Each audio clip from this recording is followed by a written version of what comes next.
So, barbecue process. Yep. What you got in here, Jake? Well, so we got our tallow. And we'll show you here in just a minute. But we're making tallow, and we got our pork butts. We got brisket in there. We did have a pork loin, but it got done. We ate it for lunch, so it's not in there anymore. I'll give you guys a shot of that later, maybe a short or something. But so there's our tallow. We got 2 of those pans. There's one in the back. It's just shoved in the back though, so you can't really see it. So that's our tallow that we're gonna wrap our briskets in later. It'll probably be almost ready to pull out in an hour or 2. And then on this side, we don't really have a full smoker today, but we got 5 full briskets. We got a little brisket that was from one of my grandpa's cows that are here. And then we got 5 pork butts that we're cooking. And they're looking like they're doing pretty decent. You don't really want to hear a whole bunch of sizzling. A little sizzling's okay, but you don't want to hear it like boiling. Now, for those who don't know, smoking is a lot different than actually cooking something, because smoking is low and slow, right? Yep. So if you look at our gauge, we just opened the door, so it's going to show a little different. You might need to look at that gauge. We're almost at 250. Before we opened the door, it was sitting about 250, 255. Yeah. So, yeah, it's hot, but not compared to like what you're cooking in your oven. And this is a little different smoker than what most people are used to. Some people will have like a pellet smoker. That'll just be a little tiny little thing. I don't know, your pellet's about like the size of that. But we're burning actual wood splits. This is an offset smoker. The reason it's called an offset smoker is because this is the firebox where you build all of your fire, and it's offset from the cook chamber because it's not directly cooking the meat. So it looks like we'll bust that one little log down and possibly add another one. So you gotta just constantly monitor, make sure that your fire's good. You got a good established coal bed in it. And that's kind of the key to your offset is your coal bed. That's the heart of it. The fire is not actually doing the cooking. It's the actual. It's the heat. Yeah, it's the actual coals in the fire. So it's a good walk around of it. And you're burning hickory, right? A little hickory and then a lot of oak. So Indiana's got a lot of hickory, so we'll use it. Cool. Go around and get a shot of your wood. Yep.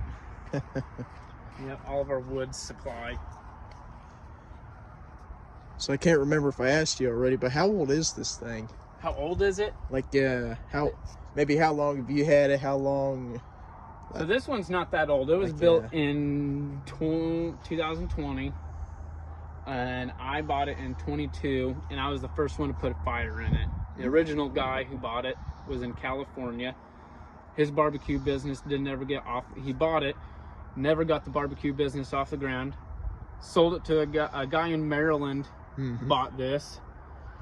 He never used it because he saw that it was too big for him. So he bought a 250-gallon Moborg. Never put a fire in this. And then in 22, he listed it for sale. And it meets everything I wanted. It has all the bells and whistles that I wanted it to have. So then I bought it, and somehow 2 years after it was made, I was the first person to ever put a fire in it. So it was basically brand new when I got it, and I've had it since then. I think it was June of 22 we went out and got it. And then brought it all. We went out to Maryland and brought it all the way back to Indiana. Wow. Yep. How much was it? It was. If you don't feel comfortable saying it, that's fine. It was a little north of 10,000. So yeah. So these things are a pretty penny. They are very expensive. Well, you got to keep something in mind too. Would you rather pay pennies for a car that's going to break down, or you want to go all out? Yep. And so this is the only thing you can get that's more better than this would be like 1,000-gallon, and then they have counterweights for the lids. But since it's on a trailer, I didn't want to go counterbalances because the lids start chattering whenever you're driving down the highway if they've got the counterweight on it. But other than that, it's made by Primitive Pits, which is one of the top of the line offset smoker builders. And they also own, if you want to get like one of these things, they own workhorse pits, which I'm getting ready to buy a workhorse. Probably next month I'll be buying, actually no, in like 2 weeks I'll be buying a workhorse pits. So let's go back to beef ribs and briskets for a minute. So brisket being kind of the, I want to say what smoking is kind of known for, smoking meats is kind of known for. Yep. Like, kind of the epitome of all the holy grail of brisket, of smoked meats. Kind of like you'd say. Kind of the boneless version of a beef rib, wouldn't you say a little bit? Yeah, pretty much. Yeah. The only downside to a beef rib is you're also paying for the bone, which kind of sucks. But I think it tastes a little better than a brisket. It's a little fattier and richer in flavor, so I like beef ribs. Cool. Got anything you'd like to add, or anything? That's pretty much it, really. All right, well, appreciate it. Hope you guys enjoyed this video.